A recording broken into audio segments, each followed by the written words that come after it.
Ok, hoje é o terceiro capítulo da nossa série e é uma série que a gente está falando sobre o nosso coração, sobre curar o nosso coração. E é curioso, porque nem sempre é o que a gente quer. Muitos de nós, talvez a maioria de nós, a gente preferia vir à igreja e a gente gostaria que Deus curasse o nosso exterior, as coisas à nossa volta, como o Daniel acabou de falar aqui, né? Pô, se Deus resolvesse o meu problema na minha empresa, no meu emprego, na minha casa, na minha família, a gente prefere, e eu acho que isso é uma tendência de todos nós, a gente gostaria que Deus resolvesse as coisas que estão fora. Mas se você ler atentamente a palavra de Deus, desde sempre a preocupação maior é com os nossos corações. Desde sempre. Se você se lembrar de algumas poucas histórias, por exemplo, Davi, quando era um adolescente, e o profeta foi na casa do pai do Davi para ungir um dos seus irmãos como rei, Davi era um menorzinho, não tinha uma grande aparência, os outros irmãos eram mais velhos, mais bonitos, mais fortes, e aí o pai dele apresentou para o profeta os irmãos, falou, eis aqui, um desses aqui tem que ser o rei. E o profeta olhou, e qual foi a resposta que a maioria de vocês conhece? Ele falou assim, olha, não tem mais um outro filho? Não tem mais alguém? Porque, olha, a gente olha para a aparência, mas Deus olha para o coração. Passado uns 80 anos desse dia, o filho de Davi, chamado Salomão, foi o homem mais sábio da terra até Jesus. Salomão fez uma declaração como o resumo de todas as coisas que ele tinha aprendido, de toda a sabedoria dele. Se ele pudesse resumir a sabedoria, ele resumiu em um versículo. Ele falou, olha, se for para você fazer uma coisa importante na sua vida, guarde o seu coração, porque dele depende toda a sua vida. 1000 anos mais tarde, vem Jesus falando assim para a gente, olha, as coisas que saem da boca do homem, elas vêm do coração, são elas que definem as pessoas, e do coração provém coisas boas, mas coisas muito ruins. Jesus, eu vou ler o versículo, Jesus falou assim, olha, do coração saem os maus pensamentos, os homicídios, os adultérios, as imoralidades sexuais, os roubos, os falsos testemunhos, essas coisas vêm do coração. Então você fala, puxa vida, eu acho que Deus tem uma preocupação especial com o meu coração. Mais, talvez, do que as coisas à minha volta. Quem sabe, se a gente conseguir curar os nossos corações, e eu creio nisso, né? Eu vou jogar um quem sabe só para você ficar pensando. Quem sabe, se a gente curar os nossos corações, as coisas à nossa volta não começam a se ajeitar. Investir em seu coração é fundamental, porque aí você vai experimentar as coisas em volta entrando nos eixos. Então é muito importante. Eu sei que tem muitas igrejas mais cheias do que a nossa, lotadas, anunciando uma outra coisa, olha, vem cá que Deus vai resolver o seu problema financeiro, o seu problema de saúde, o seu problema disso, e pouco se preocupa com o coração das pessoas, quando na realidade, o que Jesus ensinou para mim e para cada um de vocês, é que o coração é fundamental, é o foco de Deus em nós. O apóstolo Paulo diz lá em Romanos o seguinte, se a gente confessar com a boca que Jesus é o Senhor e crer no nosso coração que Deus o ressuscitou dentre os mortos, seremos salvos. Olha a importância do que a gente fala, do que está cheio o coração. Então, se você pronunciar, se você falar, se você confessar com a sua boca que Jesus é o Senhor e você crer lá no seu coração, você será salvo. Então, o que está em nosso coração define quem nós somos. Por isso é tão importante essa série que a gente está fazendo para vocês. Nós falamos no segundo dia sobre a culpa, que é uma das doenças graves do nosso coração. Falamos na semana passada sobre a inveja, né, que ninguém nunca admite que é invejoso, mas quem esteve aqui domingo passado descobriu que, muito provavelmente, todos nós temos aquela pontinha de inveja que habita em nós, que a gente precisa ser curada também. Vamos falar na semana que vem sobre a raiva, né? Que é uma doença do coração também, pessoas que explodem, que quebram tudo, que falam além da conta. E no último capítulo vou falar sobre a depressão, que também é uma doença do coração. Mas hoje nós vamos falar sobre o medo. E eu acho difícil alguém aqui dizer que nunca teve medo de nada ou não tem medo de nada. Então, e o medo nem sempre é uma coisa ruim. Claro, o medo às vezes é bom, né? Eu tenho medo, por exemplo, de estar numa floresta e dar de cara com um leão. Eu tenho medo quando minha mulher está de TPM. Eu não sou bobo nem nada.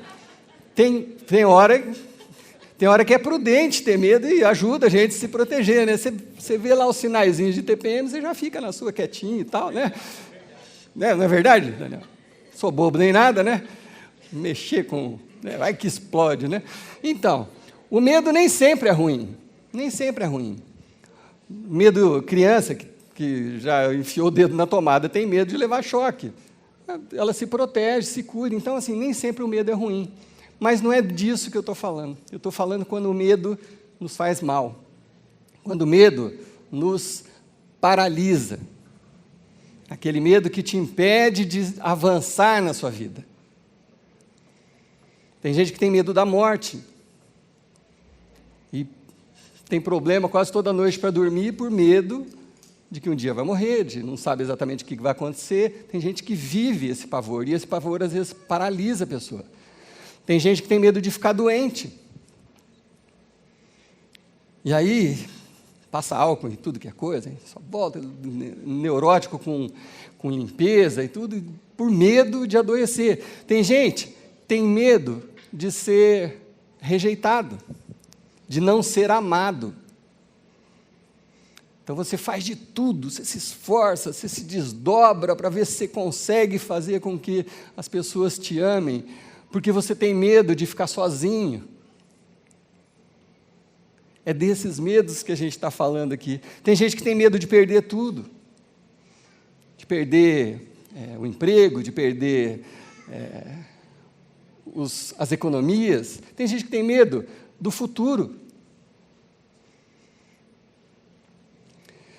Tem gente que tem medo da mudança. Seja qual for o seu medo, a gente, em nome de Jesus, quer que você saia daqui diferente hoje. Você crê nisso? Porque o medo, ele não ajuda em nada, ele só atrapalha. Tem uma citação de Jó que diz o seguinte: o que eu temia veio sobre mim. O que eu receava me aconteceu. Sabe o que Jó está falando? Que quando eu fico com muito medo de alguma coisa, fico com muito medo de ficar doente, e passo álcool e tudo, fico tão apavorado, às vezes esse mal nos sobrevém, você acaba de alguma forma fazendo com que aquilo aconteça. Você fica com medo de não sofrer bater o carro, sei lá, você fica paranoico com alguma coisa, às vezes aquele mal acaba acontecendo, de tanto que a gente fica tenso, preocupado, assustado, você fica com medo de seu casamento dar errado, e você fica tentando fazer de tudo, você fica se esforçando, você não é autêntico mais, você faz as coisas sem ser lá do fundo do coração, para salvar alguma situação, e aquilo não vai funcionar.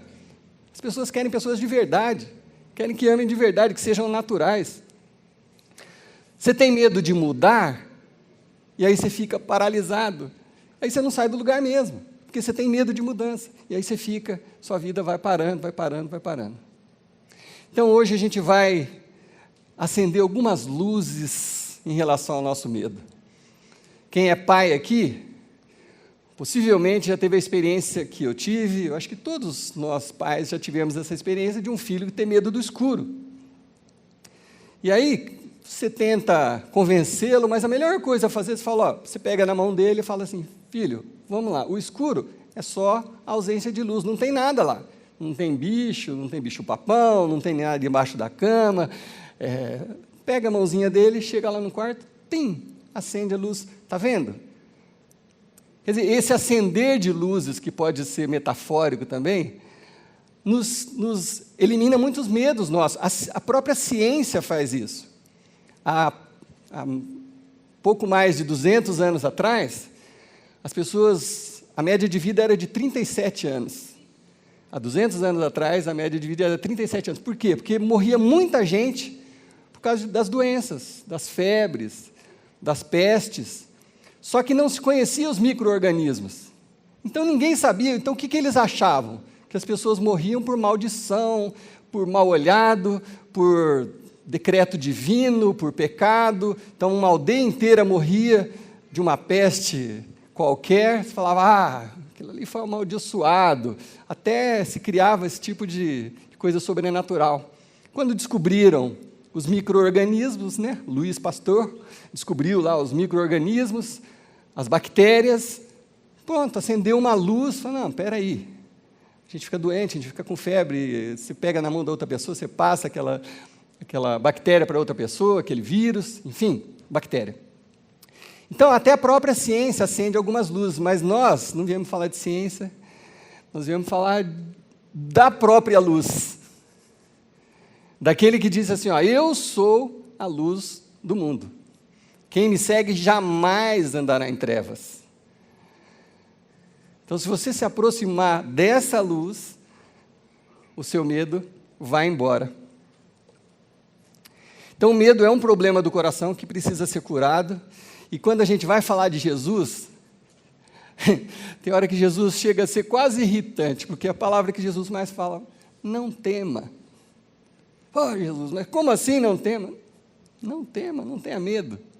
E nós vamos contar algumas histórias, quando Jesus falou isso, para quem sabe a gente aprender alguma lição valiosa para as nossas vidas, para o resto das nossas vidas.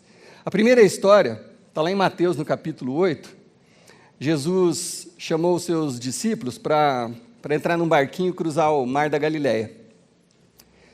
Aí estão lá no meio do mar. Mateus 8, 23 diz assim, entrando ele no barco, seus discípulos o seguiram, de repente uma violenta tempestade abateu-se sobre o mar, de forma que as ondas inundavam o barco. Jesus, porém, dormia. Os discípulos foram acordá-lo, clamando, Senhor, salva-nos, nós vamos morrer. Gente, vamos lembrar de uma coisa, de profissão, Jesus era carpinteiro, esses homens eram homens do mar, eles conheciam o mar melhor do que Jesus, e eles ficaram apavorados, aterrorizados, e foram lá acordar Jesus, socorro, salva-nos, a coisa está muito feia, mas muito feia mesmo, muito feia mesmo. Aí Jesus acorda e faz uma pergunta, por que vocês estão com tanto medo?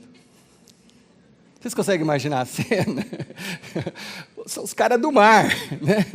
Jesus acorda, mas por que vocês estão com tanto medo? Homens de pequena fé.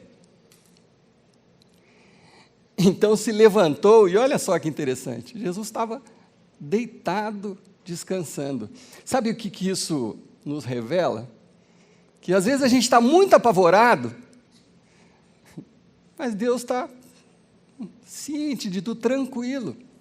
Deus não está naquela pilha que às vezes a gente fica por causa das tempestades. É o que aconteceu aqui, Jesus estava lá tranquilo, então ele se levantou, repreendeu os ventos e o mar e fez-se completa bonança, calmaria, acalmou tudo. Os homens ficaram perplexos e perguntaram assim, mas quem é esse que até o vento e o mar lhe obedecem?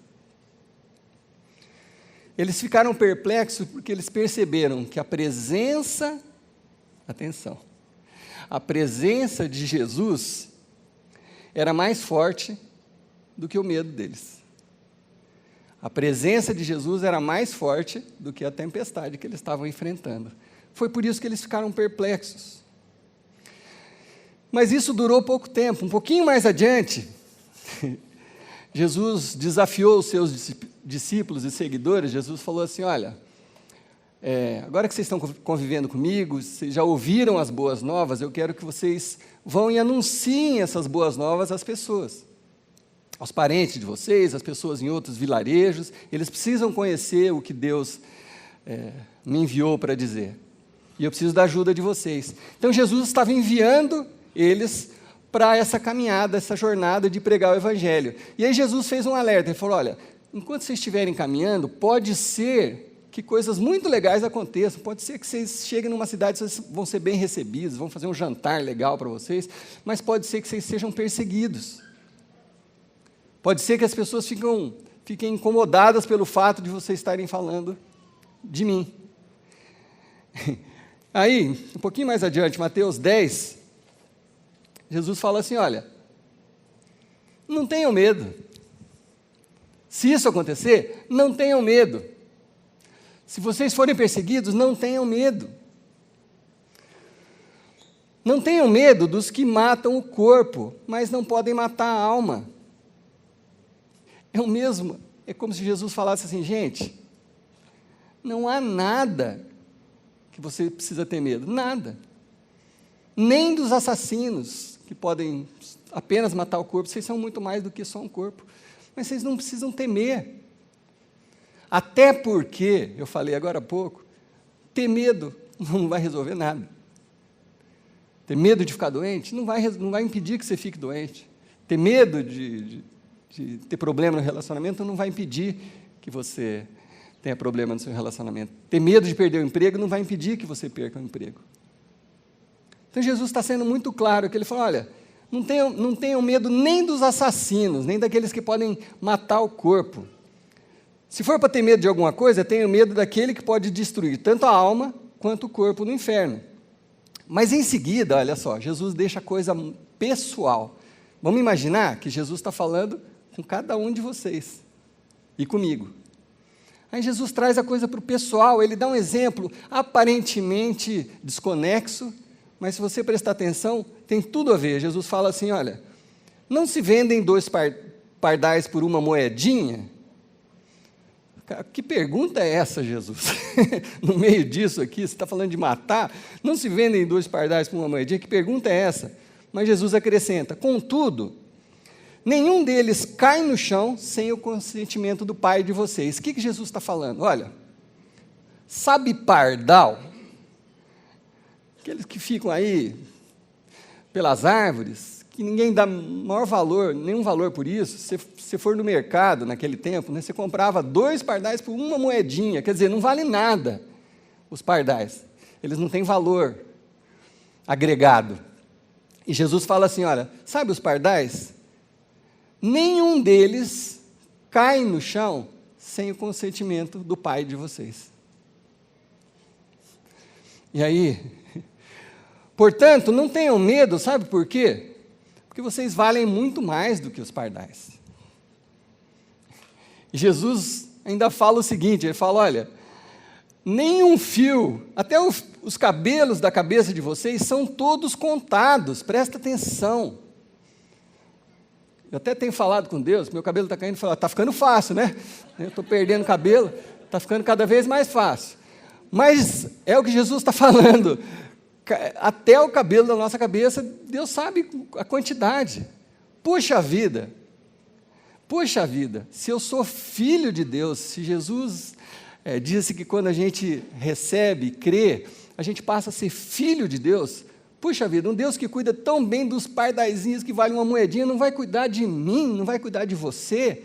Para que a gente tem medo?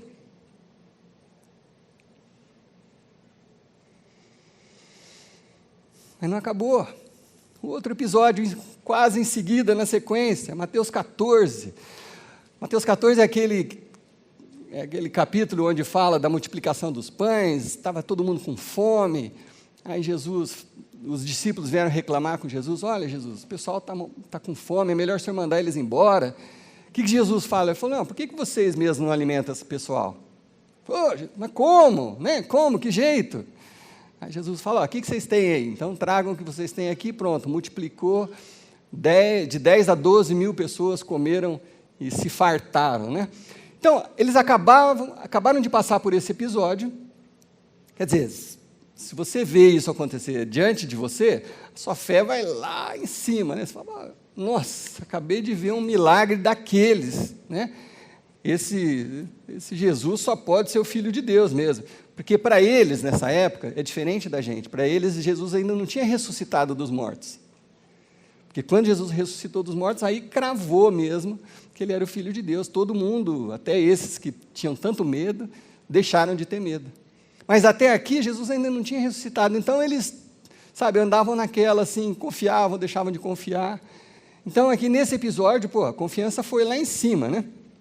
Então, Mateus, capítulo 14, diz assim, logo em seguida da multiplicação dos pães, logo em seguida Jesus insistiu com os discípulos para que eles entrassem no barco e fossem adiante dele para o outro lado, enquanto Jesus despedia a multidão. Bom, tudo certo até aqui, eles estavam hiper confiantes, né? Mas, tendo despedido a multidão, Jesus subiu sozinho a um monte para orar.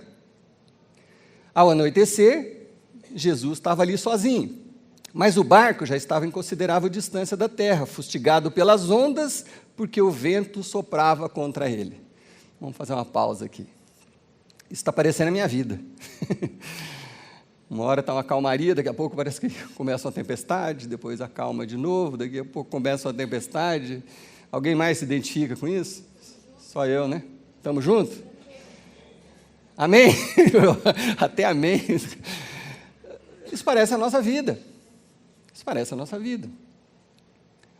A gente não está numa calmaria o tempo inteiro. Nenhum de nós. Duvido. Se tiver alguém aqui, passa em casa, lá me ensina. Não. A vida dos discípulos, e com Jesus, com a presença de Jesus, era assim. Uma hora a tempestade, daqui a pouco a calmaria, depois uma tempestade. Então, eles estavam de novo, o barquinho deles estava sendo fustigado pelas ondas, porque o vento soprava contra ele. Aparentemente, com essas lições, Jesus está querendo que a gente aprenda alguma coisa muito importante. Alta madrugada, Jesus dirigiu-se a eles, andando sobre o mar. Quando o viram, andando sobre o mar, ficaram o quê? Aterrorizados. E disseram, é um fantasma. E gritaram de medo. Alguém se reconhece nessa história? Você, tenho certeza que se eu não vou pedir, mas pedir para as pessoas que levantassem a mão, você podia dizer assim, algum momento na sua vida, eu vou fazer isso. Teve algum momento na sua vida que estava muito complicado e que Deus apresentou uma saída, uma solução? Quem aqui? Eu já tive várias experiências dessas. Muitos, né? A grande maioria já teve essa experiência. Que legal.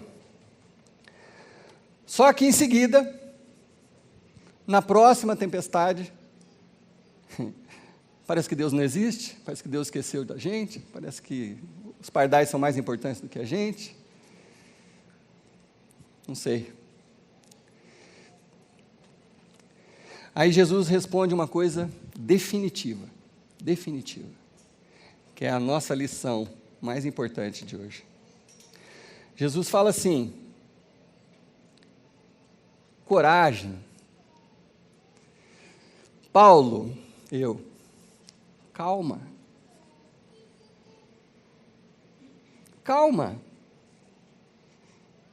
Não falei para você que não ia ventar. Não falei para você que não ia ter tempestade. Calma. Já não teve outra tempestade? Você já não passou por ela? Sim, passei. Pois bem. Calma. Coragem, Paulo. Coragem. Jane. Coragem. Daniel. João, Maria. Josafá, se tiver algum. Coragem. Marisa, coragem. Sabe por que coragem? Porque sou eu. Sou eu que estou aqui, Jesus falando. Então não tenha medo. Não tenha medo. O vento está soprando, o barquinho está subindo e descendo, mas eu estou aqui. Foi isso que Jesus falou para eles. Aí Pedro, né, que era aquele mais explosivo, ele falou assim: Jesus, então peraí, se é o Senhor mesmo, manda que eu vá ao seu encontro, andando sobre as águas. O que Jesus falou para ele calmamente? Venha. Uai. Talvez não tenha uai. Ele falou: venha.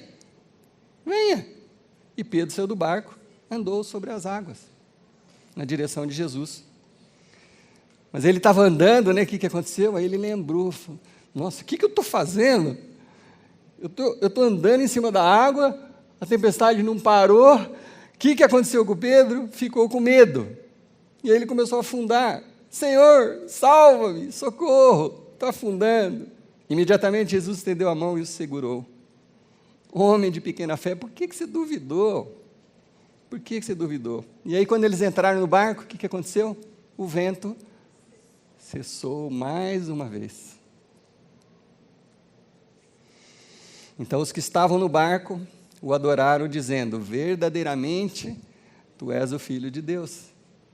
Mais uma vez, nós estamos vendo isso acontecer diante dos nossos olhos. Será que Deus mudou nesse tempo? Eu também acho que não. Eu acho que o mesmo Deus que estava ali em Jesus, naquele barquinho, é o Deus que está comigo, na minha casa, no meu carro, aqui, agora, com cada um de vocês. É o mesmo Deus.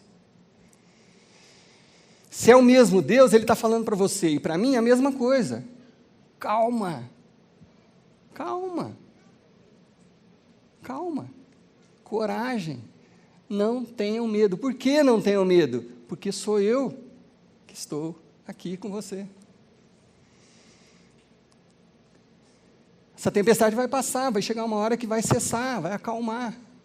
Mas se você ficar com medo, você pode piorar as coisas. Você toma decisões precipitadas. Tem gente que por medo para de vir na igreja. Deus não está me abençoando. Aí você vai ficando cada vez mais longe, mais distante. E quando Jesus fala: eu estou aqui, e você já está lá longe. Como que vai cessar a sua tempestade se você tiver essa distância? Jesus está falando: olha, eu estou aqui, calma, vamos passar isso junto. Só não precisa e não adianta ter medo. Não adianta, não vai fazer a menor diferença. Pelo contrário, vai atrapalhar se você tiver medo. Então, Jesus está falando para alguns de vocês hoje à noite aqui, está falando assim: olha, ei, pode vir, sou eu. Talvez alguns estejam meio distantes, talvez alguns tenham, por N motivos, se afastado, desacreditado. Deus não mudou, Jesus não mudou, Ele continua falando para mim e para você: ei, eu estou aqui, está ventando? É agora que você mais precisa de mim. Então, às vezes, por medo, a gente se afasta. Irmão, não deixa o medo te dominar. Não deixa o medo mandar em você. Não dá essa autoridade para o medo. É Jesus que está falando. Firma o teu coração nessa fé. Deus não mudou. O mesmo Deus que estava ali é o que está comigo, é o que está conosco, é o que está com a gente na tempestade e na alegria, no dia de festa e no dia de choro. É o mesmo Deus. Então, não há mais por que temer. Você crê nisso? Sim. Então declare comigo: medo, você não manda em mim.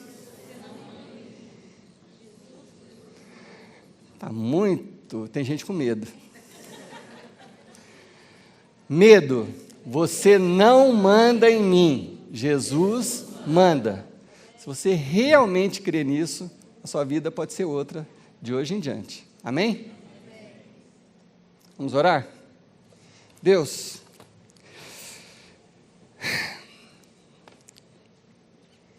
talvez alguns dos meus irmãos estejam exatamente no meio de uma tempestade, sentindo o barquinho jogar de um lado para o outro, a água entrando, o vento soprando, a escuridão.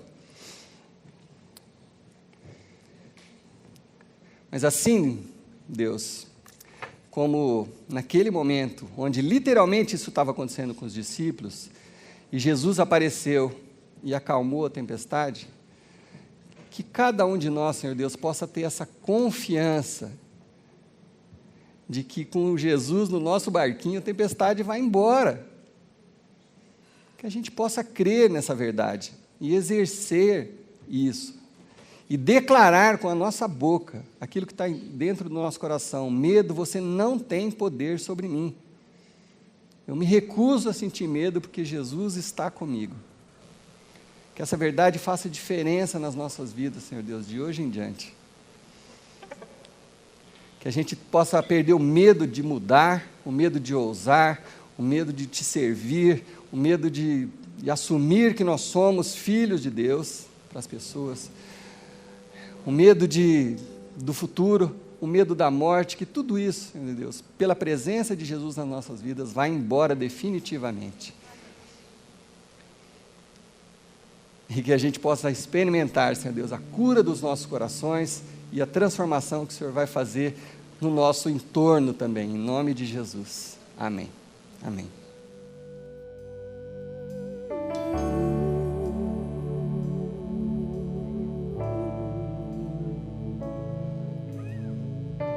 Que teu Espírito me guie na jornada e o caminho sobre as águas, por onde tu me chames. Leva-me além dos sonhos que já tive, e minha fé será mais firme na presença de Cristo. Teu Espírito me guie na jornada e o caminho sobre as águas, por onde tu me chames. Leva-me além dos sonhos que já tive, e minha fé será mais firme na presença de Cristo. Teu Espírito me guie na jornada, que eu caminhe sobre as águas, por onde tu me chames. Leva-me além dos sonhos que já tive, e minha fé será mais firme na presença de Cristo. Que teu Espírito me guie na jornada, e o caminho sobre as águas, por onde tu me chames.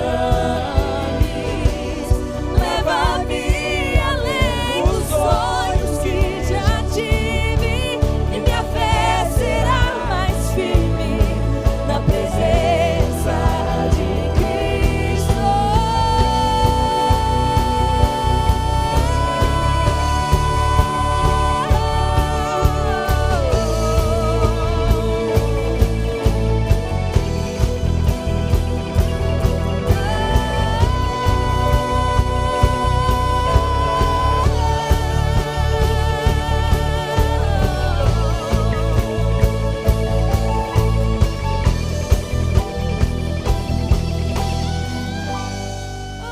Ao teu nome clamarei, além das ondas olharei, na tempestade em teu poder descansarei, pois eu sou teu.